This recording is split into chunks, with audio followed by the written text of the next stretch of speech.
grew up in Youngstown, Ohio.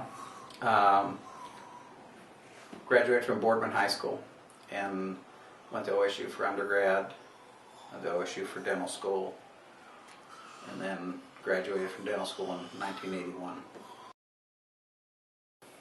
My dad was a steel worker, but everyone else in my family, uncles and a couple uncles and cousins, were in the medical field. You know, they're doctors and surgeons and things like that. But I did not want to do anything anything that had to do with hospitals and death and dying. It didn't seem like what I wanted to do.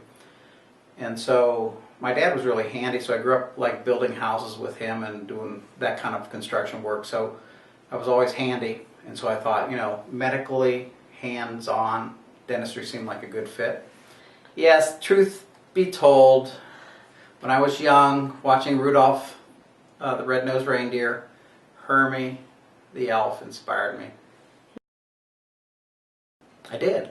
I taught from 84 to 88. I graduated in 81, and then I taught in restorative dentistry from 84 to 88. Crown and Bridge, basically, that was, you know, a clinical instructor in restorative dentistry. Right out of dental school, my wife had a job in Columbus, and so I was looking for something in Columbus, and a guy named Ron Wilkes, who graduated, a couple guys that are in the study club, Bob George, his class, he was looking to leave Columbus to go to a practice in Cincinnati where he wanted to work.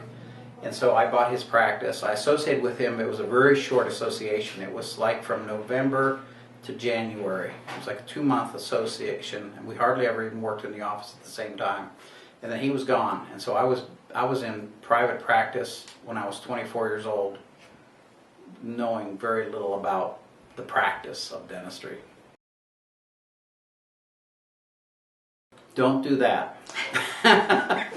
No, it was actually okay. I think I've thought about it since, and I thought, you know, I think I was too stupid to fail. I didn't know that was like the risk that was involved. I probably would advise them when it comes to their treatment plans to not be afraid to try something, like to try something new, whether it be an implant or some diagnosis that they don't know what to do, to seek someone to help them with it, but don't be afraid to take it on, because I think the only way you're really going to add skills and add a sense of knowing how to diagnose is by trying more and more things. I have to say, it was probably when my son and I, and actually Fred and Brad and Larry Kennedy, have gone to the Dominican Republic on a missions trip together.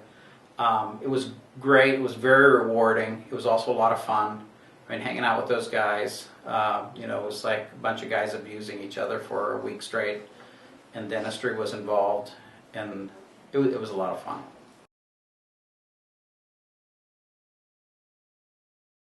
I don't know how long. I've been a member since its inception, so however long that's been, a long time. And I mean, it's been great. I mean, it's a great group of people. I guess lifelong learners. I guess that's the best way of describing it. So it's like everyone's interested, everyone's engaged, everyone loves their profession. Speakers have been great. I've heard some speakers that I probably wouldn't have heard without spending a lot more money to hear them. Camaraderie has been great. The programs have been great, the local and the national. I mean, it's just been a great study club, and it's been good. A+.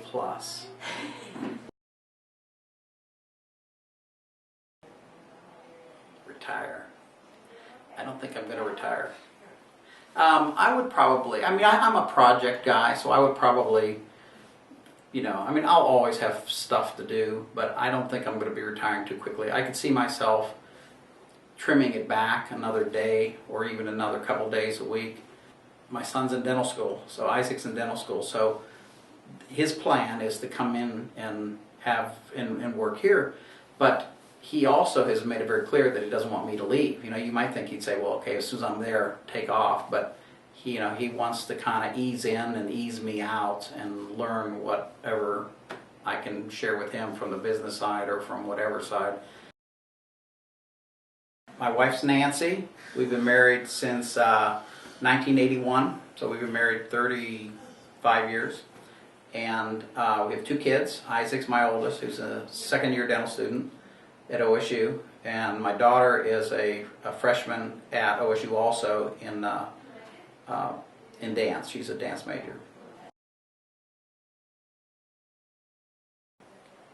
Like I mentioned earlier, I'm usually doing some construction project, building something, fixing something, working on a car or a cabinet or doing something.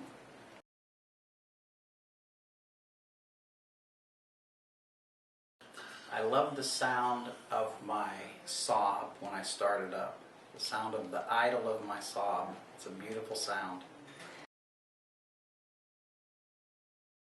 The telephone ringing at 7 a.m. because that usually means someone's canceling their appointment.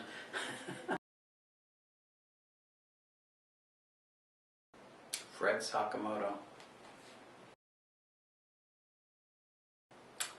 Pediatric dentistry.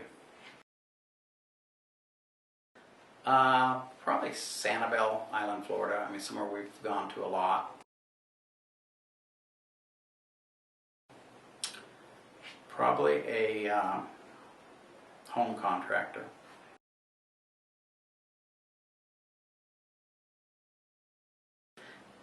I've not been very happy. I'd probably undo the last 20 things Obama did. Probably not a big fan.